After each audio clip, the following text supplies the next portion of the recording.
Welcome everyone to our Climate Chatter webinar on integrating carbon offsetting into your climate action ambitions. Thank you so much for joining us. I'm Leah, your host for today, and I'm based in Singapore.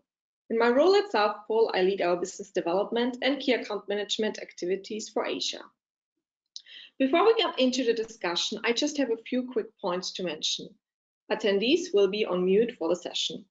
We will have a question and answer session at the end, so please use the chat function on the GoToWebinar toolbar to type in your questions throughout the sessions for us to address at the end. If we don't get through all the questions, we'll respond directly to you afterwards. Finally, the webinar will be recorded and will be sent to you afterwards. I'm very pleased to introduce you to our speakers who will be sharing their insights on the journey to net zero. Firstly, Southpaws' Danielle de la Cour, our senior portfolio analyst in the APAC region, who managed our wider portfolio of international carbon and renewable energy credits.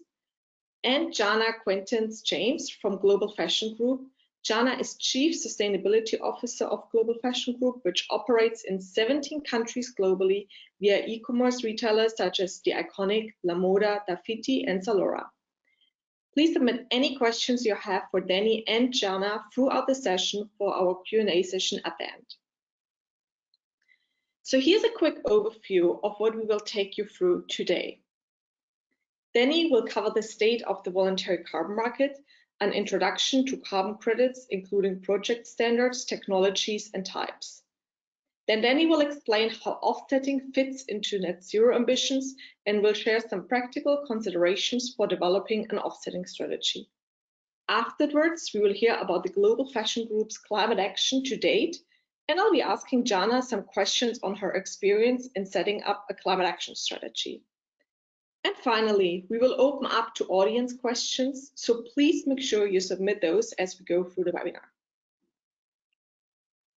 I'm sure most of you already know a bit about Southpaws, but I'll just give a quick overview. Southpaws is a profit-for-purpose company. We were founded in 2006 in Switzerland, and we enable corporates, capital markets, and the public sector to reduce their impact on climate change whilst mitigating risk and creating value on their sustainability journeys. We started primarily as a carbon project developer, and we now have the largest portfolio of climate action projects globally. Over the past 15 years, we have extended to a full service offering and have grown to almost 600 experts across 28 offices globally. So now we're all here today because we recognize the need for companies to take climate action. But I just want to share a couple of words with you about why financing climate action through carbon credits is so crucial. We know that we need to reach global net zero by 2050 to keep global warming to safe levels. But the current policies, pledges, and targets are not enough. They put us somewhere around 2 to 3 degrees warming, and even optimistic targets are around 2 degrees. This ambition gap requires strong leadership and action from the private sector using all the tools available. Offsetting unavoidable emissions creates immediate impact, drives down global emissions, and incentivizes organizations to decarbonize their own activities. Research carried out by the ecosystem marketplace shows that those companies that do buy carbon credits are doing so as part of an overall carbon management strategy, and they're mostly using offsets to either tackle emissions they can't eliminate or to create an internal price on carbon that focuses attention on emissions and accelerates reductions. Among businesses tracked in Ecosystem Marketplace Buyers Report, 88% of voluntary carbon credit buyers and 92% of compliance buyers have formally adopted emission reduction targets. At Southpaws, we've developed the Climate Leadership Journey, which outlines 5 steps to your climate leadership. Those include measuring your footprint and understanding your climate change risks, developing roadmaps and targets, reducing your footprint, financing climate action and offsetting residual emissions, and finally, communicating your results. Southpaws provides supports and services at every stage. So whether you're just getting started or have already taken action in some areas, we can help you take you to the next step or align your current activities to a net zero ambition. Today, we'll be discussing carbon offsetting, which sits under step 4 of the climate leadership journey, financing climate action. So now I will hand you over to Danny, who will take you through the topic in a bit more detail. Danny, the stage is yours. Thanks, Leah, and forgive me if I'm just trying to figure out the technical details here. So yeah, as Leah introduced, I'm Danny and I work for Southpaws, and it's really great to be with you all here today. It's great to see so many people interested in this area, and you know, whether you're starting on your climate journey or whether you're advanced, I'm hoping that the information we share today can be really valuable and helpful and insightful. So just to kick the webinar off and to lay a little bit of context around how we currently see the voluntary carbon market playing out. So as Leah mentioned, there is this huge commitment from corporates towards, you know, leveraging the carbon market in order to scale climate action. Since 2005, we've seen around 500 million tons of CO2 be offset in the voluntary space, and of that, around 100 million tons have actually been offset in 2019 alone. So, you know, that just reflects that around a fifth of those emissions offset is actually happening in the last couple of years, just reflecting that rapid growth in the market. So when we're looking at the progression around supply and demand, historically we've seen a very supply-driven market. So the dark blue and the light blue on this graph reflects the offsets that have been issued across the last 15 years, and then those credits that have been retired within the voluntary carbon market space. And you can see that around 2015, 2016, that supply and demand nexus almost equaled similar, and that was probably driven by Paris Agreement signals. And then as we see that increase in issuances go up, demand is not too far behind. So, you know, in coming years, that market will start to turn on its head and really be demand driven, specifically around high quality offsets. So a number of other factors that we see influencing the market in coming years is, of course, Article 6 within the Paris Agreement, and this really focuses on these market mechanisms specifically. So COP26 that's happening in December this year, we'll see those Article 6 negotiations really start to become defined, and those regulatory policies start to drive influences in those secondary markets too. And then, of course, COR, which represents the international aviation industry. So, you know, under the Paris Agreement, international airlines and emissions that the aviation industry were responsible for were not actually captured under those agreements. So COR came into play in around 2016 to start to factor that in and cover the aviation industry. But it's obviously had a bit of a rocky start since 2016, and as we move towards a post-pandemic world, we will start to see that demand drive up for more COR eligible units as the aviation industry comes back online. And then, of course, we have compliance markets, and there is a big, wide interplay between our voluntary and our compliance space. And there's currently almost over 60 active compliance schemes in the market, which are responsible for about 22% of global emissions. And again, as we see the private sector and the government sector start to engage more within the carbon space, this will again influence demand and supply and drive pricing up too.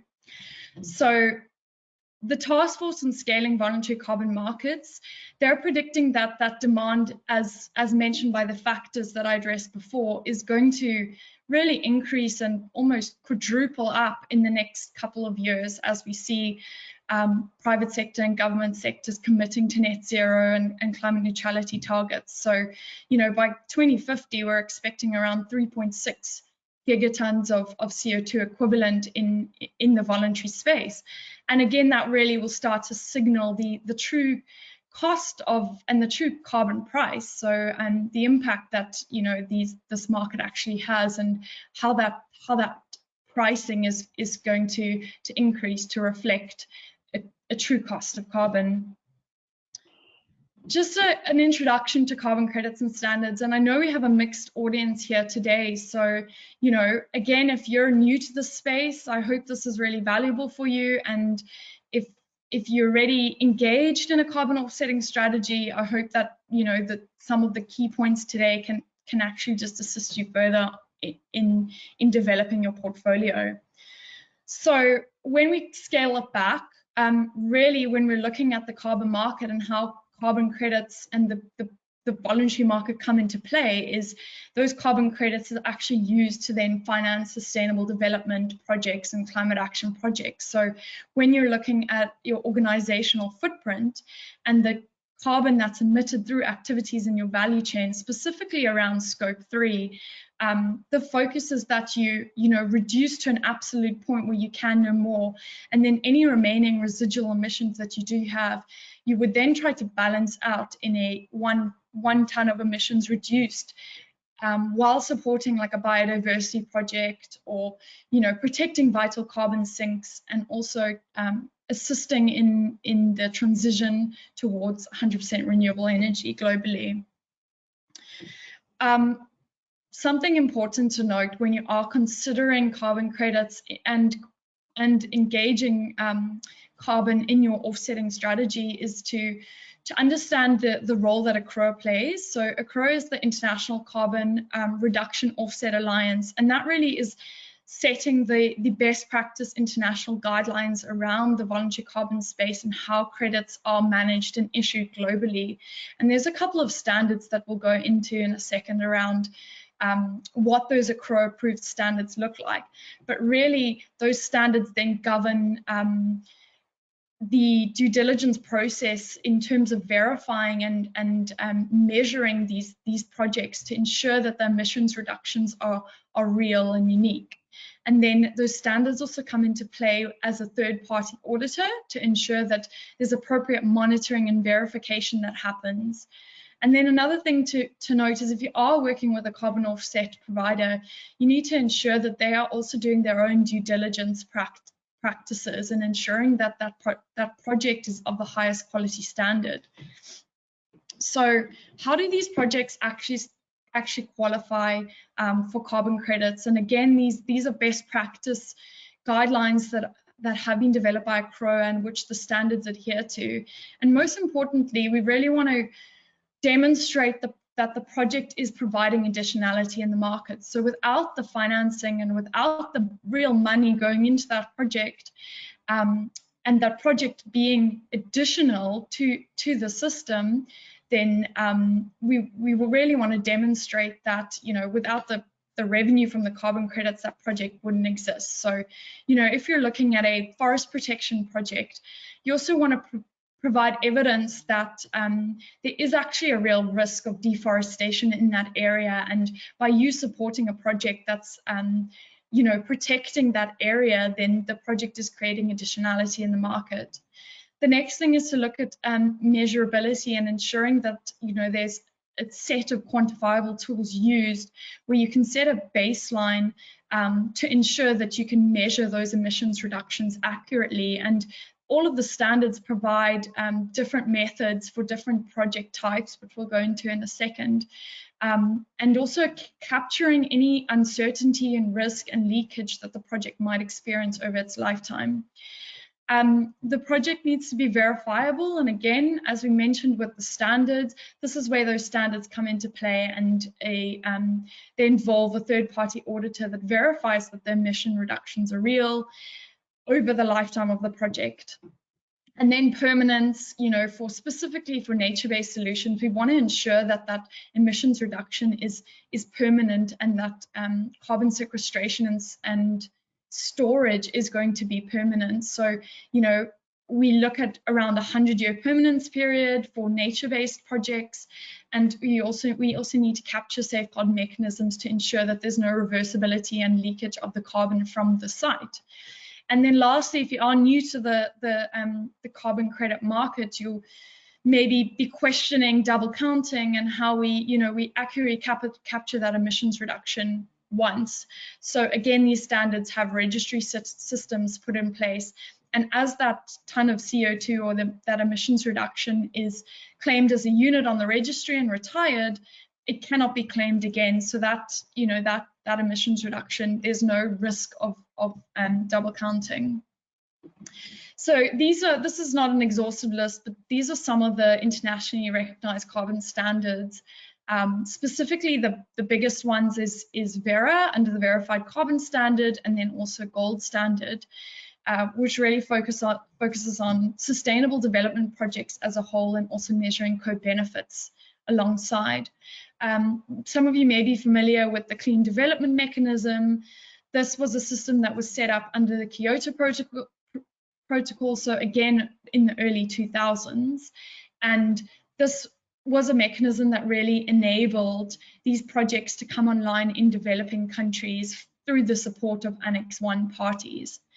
And if you're from Australia, you will maybe be familiar with the Emissions Reduction Fund, and this is Australia's mechanism that helps to support commitments under the Paris Agreement.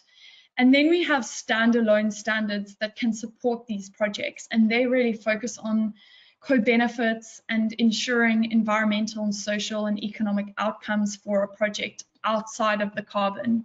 So CCBS label, which you may see often with nature-based projects, is really ensuring that local communities are engaged with the project, specifically when we're looking at, let's say, projects in South America and understanding the engagement with indigenous communities and ensuring that they're part of that process, they're part of that decision-making process, and they are being considered when the project is being deployed. So now we'll just jump into some of the different technologies and project types that the carbon offset market provides. And we separate these into our nature-based solutions and then our clean energy and community projects.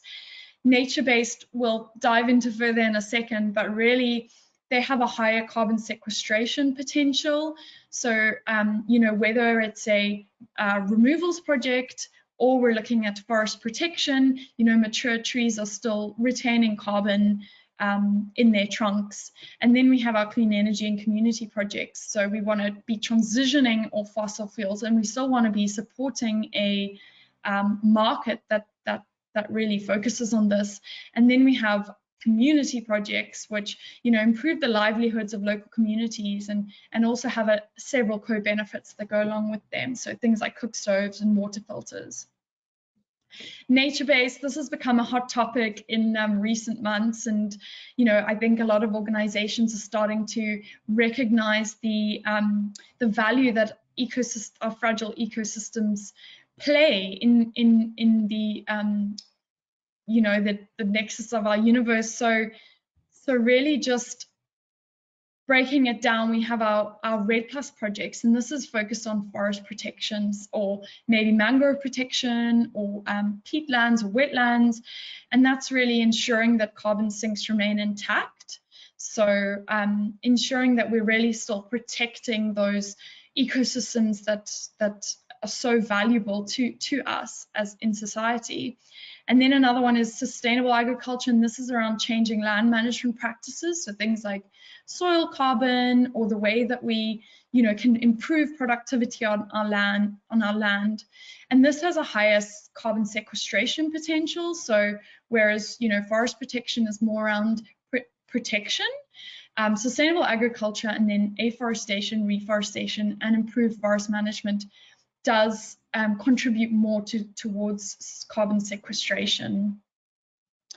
So leading into that, we have our avoided emissions versus carbon removals. So avoided emissions is obviously avoiding the release of additional greenhouse gas emissions into the atmosphere. So things like a renewable energy project or a forest protection project in order to conserve forests instead of cutting down trees and releasing CO2 into the atmosphere. And then our carbon removal is more around, we can divide that into our biological and our technological types. And that's really sequestering carbon from the atmosphere and you know, at different rates, depending on the type of technology and the type of method that we look at. And as we move towards a net zero future, this will become more and more the increase in demand will become more and more for this, but we'll touch on that in a second. So again, breaking it down even further, I hope this is not too much detail for everyone, but we have our natural carbon removal approaches, and these are readily available in the market right now. So project afforestation, reforestation projects, we're getting a lot of biochar and soil carbon and other land use projects, and this is really, they're less costly to implement and manage. Again, closer to deployment in the fact that they are already online and there is more supply coming online, but they are more vulnerable to reversal. So we would consider them more of as a short-lived removal, and there is more risk that carbon could be leaked from these projects in the long term. Then we have our combined technologies, which is natural and technological, and again they fall more towards the technological side, where there is a lot of research and development still required for these projects.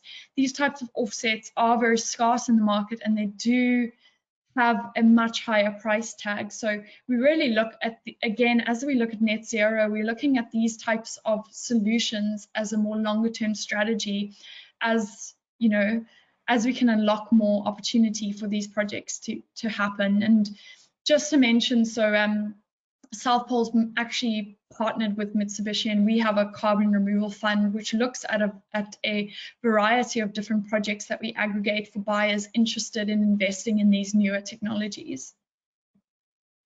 Something I always like to drive home is the fact that even though we're acting under a carbon market, we really need to look at the bigger picture and understand that there are so many environmental, social, and economic outcomes that these projects provide, and that we need to start considering.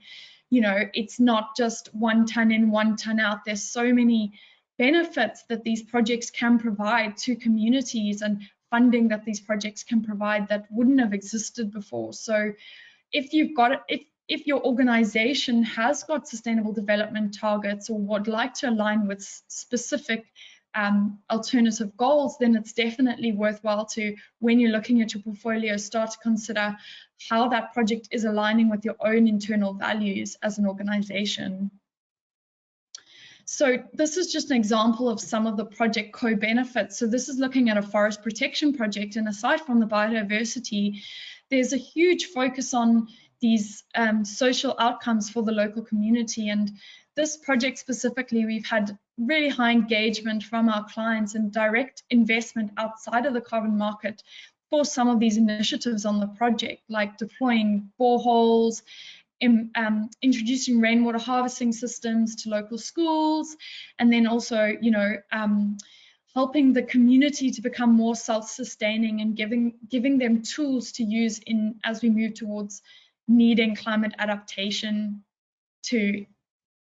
So the big question is around net zero aligned carbon offsetting, and net zero has, you know, there's a lot of buzz around the different kind of targets, and I hope I can try and demystify it a little bit. And what does net zero mean? And I think a lot of people are really confused, and the same goes for carbon neutrality, climate neutrality, negative, positive, all these things.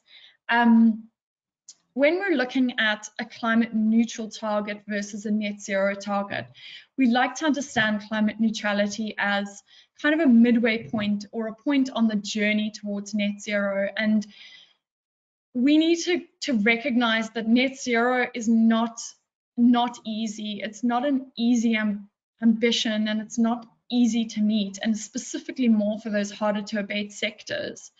So really looking at climate neutrality as part of your wider strategy is equally as important as finally achieving net zero. And as I mentioned, it's not an easy road to get there. So within climate neutrality, this is something your organization can really do today. You can look at how you can decarbonize and what efficiencies you have in place now, and then any emissions that you still need to cover, you can look at supporting high quality offsets and supporting those climate action projects now. Net zero is more aligned with the science. So everyone knows about the IPCC report and ensuring that we're aligned with a 1.5 degree pathway. So initiatives like the science-based target can really set you on that journey. But again, it is a hard road, and we need to ensure that we, demystifying the industry a little bit more so we can ensure organizations are making accurate claims against these different targets. So just to quickly give you an idea of how offsets would actually play in this strategy and in your net zero strategy. So, the yellow area would represent your business as usual approach. So, these are the next kind of couple of years, your organizational footprint.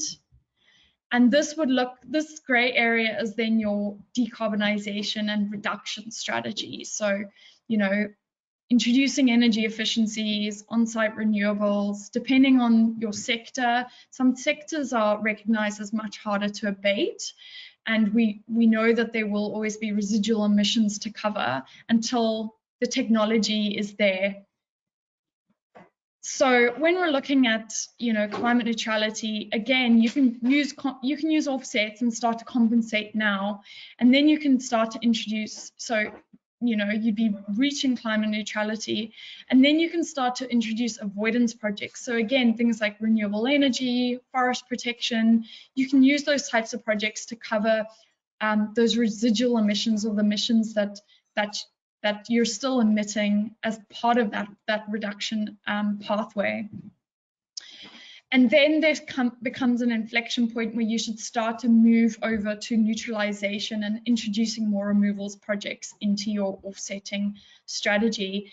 And again, there's not really any hard and fast rules around this. There's not really any guidelines right now to say this is when you should start introducing removals project. It really depends on a number of factors, which we'll go into in a minute.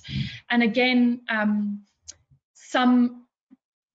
it depends on the supply in the market and how much access your organization may even have to removals projects. And then as we, kind of reach that point of net zero, you would look at neutralizing any remaining emissions through removals projects until you could finally reach a climate positive path. And again, net zero is the end goal, but it doesn't stop there. There's always more to be done, and we really need to be doing it as rapidly as possible. So it's a long road, but I urge organizations to start making that change today, whether it's baby steps or whether it's all the way. And then as we move towards neutralization from compensation in your offset strategy, as I mentioned, there are no guidelines around this, and actually Science-Based Targets is planning to release a paper later this year in demystifying that a little bit better. But really, you looking at your own organizational targets and your own journey, and where your points are, and where you'd like to start introducing removals versus avoidance, factoring in budget. There's still a scarcity around removals projects, so you really want to understand within your senior management, like what your appetite is and what your organizational appetite is, and that then feeds into access to removal offsets. So, it is organizational dependent, it is sector dependent, and really you have the responsibility in your organization to start to pave that way and set those targets. And again, there's a really great article that came out the other day, and it said that, negative emissions are still not the silver bullet. We're not advocating for just offsetting and not doing anything else. There is rapid decarbonization that needs to happen, but there's still a big place for offsets in that net zero journey. We still need to be protecting forests. We can't just have land management and land changing all the time. There needs to be kind of a multi-pronged approach into how we face this really huge challenge. And then just to touch on developing your own projects. So if you do have a longer term offsetting strategy and you are thinking, I know that my decarbonization strategy can only take me so far, it may be worthwhile to start looking at how you could maybe support your own project and be directly involved in your own project and be, you know, directly taking those offsets and engaging more actively in the market and supporting projects in local communities. Just to touch on considerations for building your portfolio, because I know we've gone through a lot today.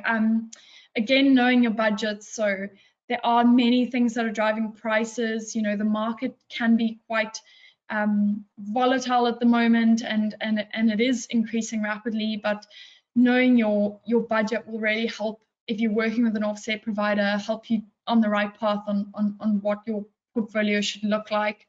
Thinking global, so you know, if you've got operations around the world, trying to maybe offset as locally as possible or supporting communities as locally as possible as you can.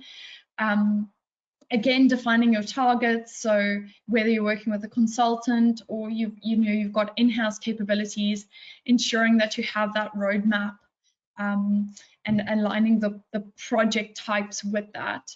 And then connecting with your brand, so whether you're B2B or B2C and connecting with other stakeholders and clients. Things like engaging with marketing materials on projects, if you've got a strong customer presence and you really want to be showing your support of something specific. And then ensuring the highest standards. So as I said, those are Cour approved standards, really ensuring high quality offsets and that your organization or partner you're working with has done their due diligence too. And again, being open to new ideas. This is a really moving market and a moving topic. And I think just sustainability as a whole has really taken off in the past few years. And there are new types of projects coming online and really exciting exploratory research and development, and being open to support that as much as possible could go a long way for the industry. So some of the key takeaways is, you know, voluntary climate actions is a crucial part of the solution, and I urge everyone, whether you're working for an organization or you know, a consultancy, or even within your own home, is just start today and really start to influence those around you as best you can. Buying credits creates a carbon price. So, you know, if you are integrating offsetting into your strategy now, that can really signal the true cost of those emissions for your senior management team, or whether you are senior management, to provide the cost of what your organization, the impact that it's having. And then developing a strategy which considers your current priorities and also considering future pricing increases. So if we expect the price to increase, what are the procurement or longer term off-take strategies could you look at as part of that? And then again, partnering with a reputable provider and ensuring that they are providing you with the highest quality credits that are available in the market. And as I mentioned before, just talking about climate action and engaging a wider audience through your support of the projects can really go a long way in the conversation. So thank you. I will pass it back to Leah. Thanks, Danny. And yeah, thanks for sharing the latest voluntary carbon market developments, and also for providing some practical guidance on how companies can procure offsets. I'm going to hand over to Jaana now to provide an introduction on Global Fashion Group sustainability initiatives, and then I'm going to ask some questions. And please don't forget, if you have any questions for us, please submit them via the question box. Jaana, the stage is yours. Thank you, Leah. Hi, everybody. Thanks so much for joining today, wherever you are, state of lockdown or not. I join you from my attic. I'm Jaana Quaintance. I'm the Chief Sustainability Officer of Global Fashion Group. You may not be familiar with GFG. We are the parent company of The Iconic in Australia and a number of e-commerce retailers globally. Next slide, please. So we cover 17 markets from where we deliver to customers and have a footprint in 19 countries. We focus really on emerging markets, markets that have low internet penetration. And so, for example, our business La Moda, which is based in or headquartered in Moscow and services Russia, Kazakhstan, Belarus and Ukraine. what also is, I guess, typical of our markets is a low awareness of sustainability, and certainly I think in terms of peers and competitors, there's not a great deal of activity going on in our markets. So we see that as an opportunity to really drive the agenda for sustainability in emerging markets, and we're particularly focused on fashion and lifestyle product. We really see the opportunity to empower consumers within those markets to choose an alternative product. Next slide, please. Our overall vision for sustainability is to be people and planet positive worldwide, and really that has two tenets, which are transforming our operations and influencing the fashion ecosystem in our markets. So in an operations perspective, obviously climate is a huge aspect of that, but secondly, also we're focused on aspects like waste, packaging, etc. And then influencing the fashion ecosystem in our markets is all about our supply chain. And I mentioned empowering consumers to choose alternative products, which means that we need to work with our portfolio of brand partners globally to drive supply and demand for more sustainable alternatives. Next slide, please. And then, so speaking specifically about climate action, which obviously encompasses both our operational impact and that within our supply chain. We've really been accelerating this agenda in the last 18 months particularly. And the first piece of work was really around analysing our carbon footprint. We've done that twice for our 19 countries of operation in the past 12 months, so doing the 2019 and the 2020 footprints, which is actually really hard work, but and required a lot of engagement from across the business, and obviously thousands and thousands of data points from both our supply chain and our operational aspects. However, incredibly worthwhile in terms of understanding and bringing our business along on the journey in terms of climate action and understanding our impact. We have then, once we have had confidence in that data, we have announced we've gone down the road of offsetting, and we've offset our operations and our outbound deliveries footprint, and we announced that back in June, and I'll talk with Leah about that in a bit more detail shortly. We at the same time were able to achieve a 100% green energy sourcing announcement because we purchased renewable energy certificates for the electricity used by our fulfillment centres in 2020. And all of this has been a part of formulating our plan for science-based targets, and back in June we announced our commitment to set the science-based targets, and we currently are working on the initiative modelling. So really building confidence internally within our business that we can in fact meet that science-based target, and really breaking that target down into more concrete and specific initiatives for the teams, and helping them understand the carbon return of those, so that when we announce that SBT externally, everybody is really on board with essentially the blueprint to get there. So that work is in train at the moment. So yes, that's all from my slides. Well, thank you very much for the intro, Jaana. I think that was really interesting. And now I have a few more questions for you about your sustainability journey and about your experience so far. So you recently made an announcement about going carbon neutral at 100% renewable energy. Could you tell us about that? Like, what was the particular driver for you to take this kind of step now? Yeah, so as I mentioned, it was carbon neutrality for our own operations and our outbound deliveries. So I think important to sort of reference that scope, and then 100% green energy sourcing for our fulfillment centres. And the SBT's announcement came out at the same time. And so they're really a culmination of 18 months of work. We wrote into the sustainability strategy that we're working on at the moment, which we wrote in 2019. We baked in then that we would offset our operations footprint as a part of a portfolio of action. And I guess the timing was really driven. Now that we were confident about the footprint, we're confident around, you know, the areas of focus that we needed to embark on from a mitigation perspective to be really credible in our announcement. I don't think that it's effective to, when you know, offsetting, you know, it's a part of a portfolio. It's not the one aspect, you know, that stands on its own. So we needed to have that plan sitting behind it to feel really confident. But it's actually worked out really well, that timing, because I think internally it functions like a carbon tax. So people now get it. We've done all of that measurement, and now we're like, okay, so this is what it costs. And then from an investor perspective, who frankly is, you know, we get the most questions about carbon and climate change mitigation from investors. So that's been a really positive, you know, to have that dialogue with them on that topic as well. Great. And did you come across any challenges? What was kind of the most challenging part in going this journey, and how were the first reactions?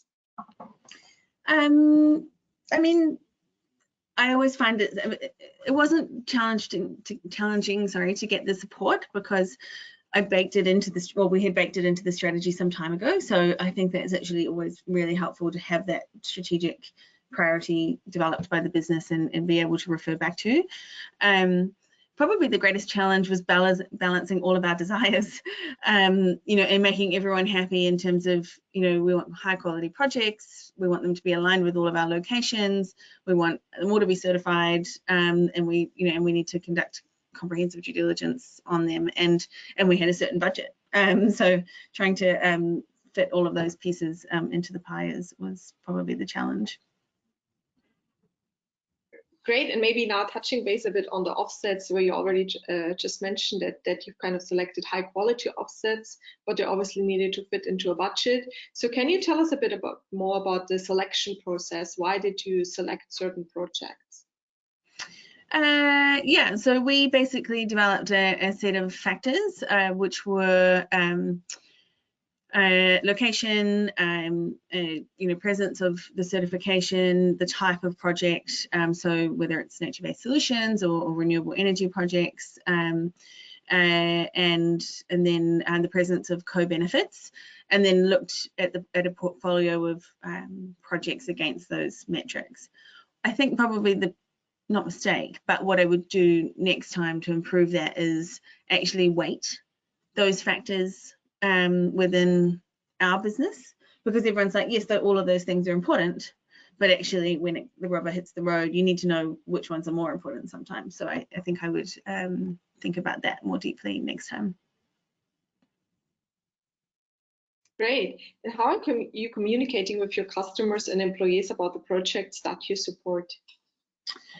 So back in June, we did a group-wide announcement. So as I mentioned, we serve customers in 17 countries. So we announced that globally across all of those markets on the same day, time zones permitting, which was very powerful, because obviously you get you know, the benefit of that sort of more globalized announcement, and that meant that within each region, so you know, there was Instagram or LinkedIn or Facebook announcements by each of those regions for customers, but then also we had the more corporate comms aspect, you know, delivering to other stakeholders like investors, for example.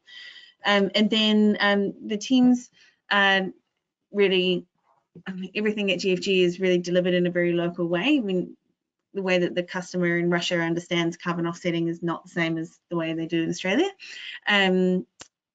So the team is working on their respective sort of localized ongoing communications around that. And so, for example, in Russia, they're introducing on the packaging, so on the satchel, it will say that your carbon, your delivery is carbon neutral, and also is sent from a warehouse with 100% green energy sourcing, as an example. Interesting. So basically using different kind of approaches for different markets, right? And when we look a bit into the future, right? What's next for Global Fashion Group? What do you think about net zero? Is this something you're actively involved in, and what are kind of the next steps that you're taking? Yeah, so I mentioned we're working on the science-based targets and that modelling piece, and I think that's really important because I mean, obviously, I from a personal perspective have ambitions around net zero, but all of the work that I mentioned that we've done has actually been done in the last 18 months. So that's a very steep learning curve for our teams internally.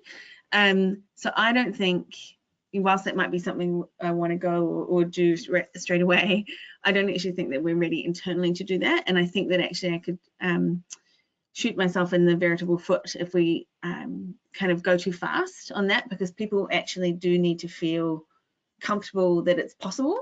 And I respect those companies that have come out more recently and said, we don't know how we're going to get there, but we have to start going, and I totally get that. But I think, we need to bring people along on that journey of understanding the practical aspects that they are going to be, working on. So we're really focused on our footprint is 97% scope 3, and a huge proportion of that is in our products. So that's a huge focus for us, and transitioning materials as our logistics and our operations are also key focuses as well. So it's really giving the teams, breaking those down into the specific activities that they can embark on in the next 3 to 5 to 10 years and start getting momentum behind those, so that in time we can make that type of commitment. Great, thank you very much. Yeah, I think that's been really insightful, and I hope it's been really helpful also for the companies that kind of starting their journey to see what other companies and market leaders are obviously doing. And now we have some more time to take questions from the audience. So maybe I just start with one question for Danny. So the audience is wondering, what sort of carbon projects does Southpaws offer? Sorry, some technical difficulties again. So Southpaws offers a wide range of projects. Really, everything I touched on today is on offer, and as I mentioned, there are some projects that are needing research and development that we're involved with around carbon removals, things like direct air carbon capture. And then, of course, we have a wider portfolio of nature-based projects and specifically also our renewable energy projects. So everything I spoke about today is what we offer as an organization, and there is focus towards the future and how we can start to uptake different types of projects. Specifically, like in Australia, we're focusing on regenerative agriculture and soil carbon, and then also responding to different regions and what those regions really need in terms of projects. Great, thank you very much, Danny. And one more question for you, since you're already talking. Could you explain offset vintages and how that should be considered in an offsetting strategy? Yeah, so there's different standards and different kind of guidelines that determine how you look at vintages. So if you're looking, for example, at CERs, that would be a vintage between 2013 and 2020 and a commitment period too. So you couldn't actually define a specific vintage around that type of credit. If you're looking at a COSTIA eligible type of unit, you would be looking at a vintage 2016 plus unit. So really, again, depending on the type of unit or if there's any specific guidelines that you're working towards. Here in Australia, we have climate active, so the vintage needs to be 2013 plus. But I would urge that, we have seen more and more client requests around newer vintages, and I think it's important to understand that some projects would take maybe a 3 to 4 year monitoring and verification period, specifically nature-based projects. So, afforestation, reforestation may take up to 7 years to actually, monitor and start issuing credits. So we need to be mindful that a newer vintage doesn't mean that that project isn't creating additionality. It actually just refers to the monitoring period that that project went through. So even if you're buying an older vintage, like maybe 2013 or 2014, it doesn't really, it's still as credible as maybe a 2017 or 2018 vintage. So don't be swayed by, you know, newer vintages. Again, it depends on if you've got specific reporting guidelines, or if you're just looking for high quality offsets, then 2013 is, to be, in my opinion, as good as 2017, 2018. Great, thanks very much, Danny. And now over to Jaana.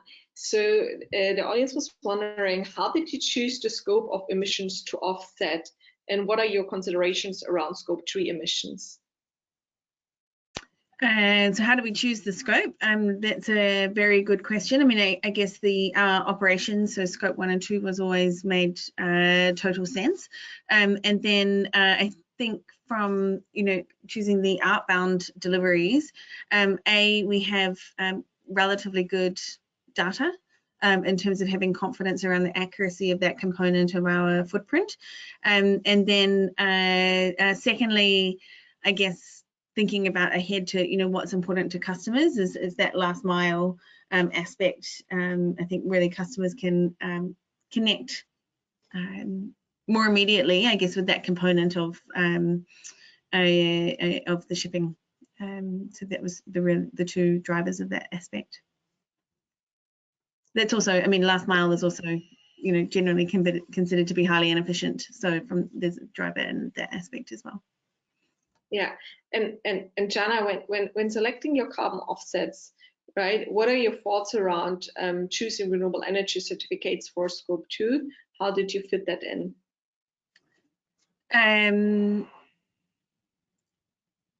Sorry, can you repeat the question? Just to make sure I'm understanding. The audience was wondering regarding your scope 2 emissions and the usage of renewable energy certificates.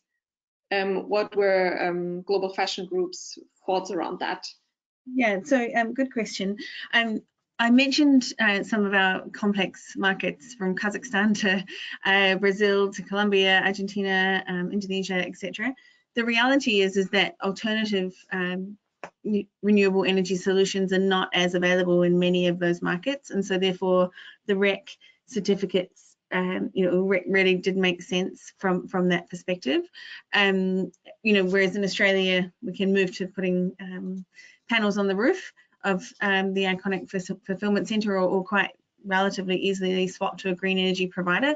We really don't have that option in our other markets. So that was the real driver for that. My concern about REC, which is a consideration, I think, is that I don't want it to, the fact that we have done that, to stop momentum internally towards still seeking those other actual renewable energy solutions in those markets.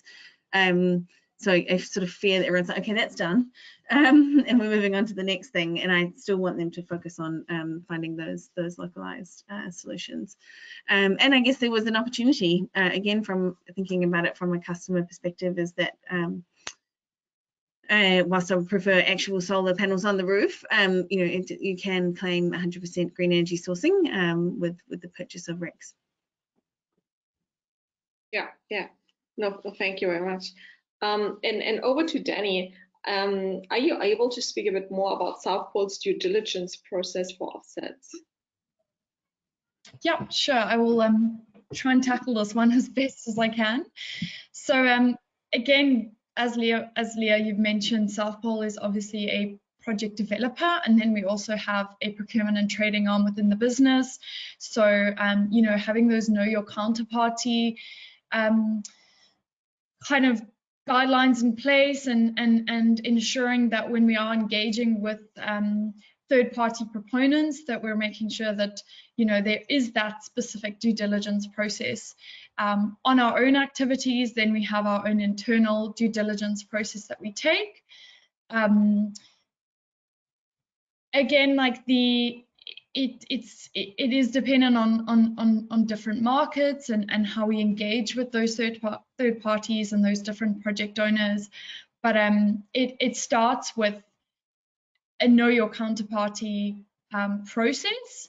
And then as we, you know, if we are looking at a project that we have engaged with that maybe has some sort of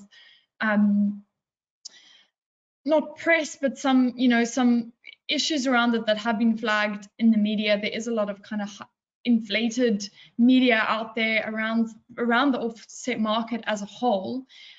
You know, we are in consultation with Vera and Gold Standard and all of those ACRO standards quite closely to ensure that you know, they have gone through the appropriate steps, and we've reviewed all of the project documentation. So for each project, if you're even an organization and you want to do your own due diligence, you can access all of the project documentation through those registry sites and those standard sites like Vera and Gold Standard. So I would urge that, you know, there is levels of due diligence that organizations take in order to mitigate risk for their clients, but there is also a layer that organizations can also engage with in order to ensure it's completely robust. Great, thank you very much, Danny. And just one more question to you, Danny. So what is the typical portfolio structure you find clients are choosing? Are there any rules on how many credits a company needs to buy from a particular project in order to advertise that they support this project? Yeah, that's a really good question. And I think, again, it depends on a number of different factors that influence how your portfolio might look.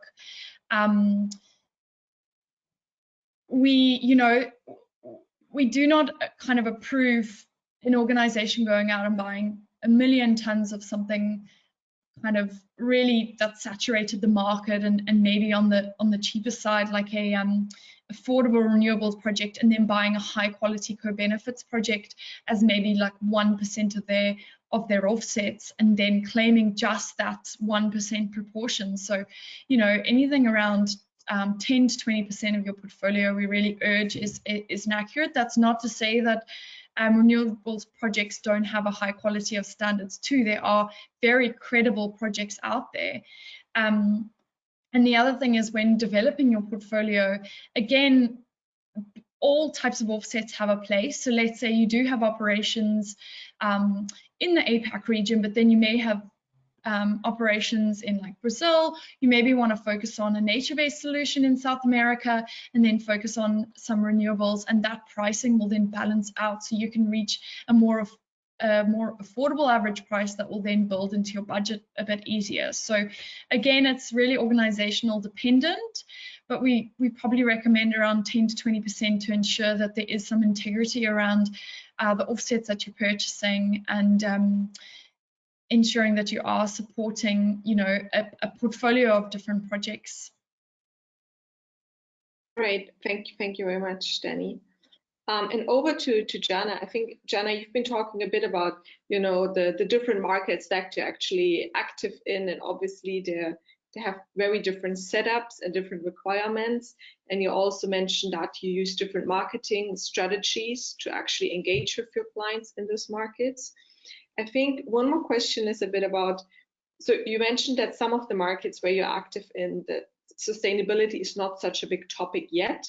Did you see any changes over time, and what are kind of the key learnings? Did you experience any surprises when engaging with clients in some of those markets? Yeah, I think it's a really good question. I mean, I guess to clarify what I originally said, I think it's often the perception that sustainability is not important to customers, but what is definitely the case is that it's not necessarily as talked about as much in the market. You know, it's maybe not in the news or you know, promoted by companies, their behaviours. We're seeing some really interesting changes in that in some markets, and I would call Russia out as an example of that. And you know, in Moscow they have significant challenges with household waste, and and there's a lot more consciousness coming as a result of that, and people's focus on sustainability. In terms of people's, globally, their perception and awareness, we've just completed some group-wide customer research across every market, and I'm pleased that in all markets, more than 50% of the customers have said they either always or most of the time are factoring in sustainability into their purchasing decisions. And obviously, when you do a survey, you always sort of question whether or not people act like that. But regardless of that, I'm really sort of reassured that there's a really consistent and sort of groundswell of movement. And we've seen some really interesting changes. And I think I'm not going to remember the data correctly off the top of my head, but for example, in Australia, the shift in the last 12 months when we ran that, it was about a 20% shift in terms of those who were engaging positively on this topic just in the space of 12 months. So I think we can thank COVID for that. And we would have thought that maybe it sent it off the agenda, but actually it's really had a very powerful impact in keeping it very high in the priority list. Great, thank you very much. Well, I think these have been some really encouraging facts for us to actually end this section here with. Yeah, thank you very much, Jaana and Danny, for joining us today and for sharing all your expertise. I hope it's been really helpful for our audience. Also, thank you very much for everyone joining us today. The recording will be sent out later this week. If you have any questions, please get in touch with us via our website. We're happy to share further information with you. Thank you. Bye.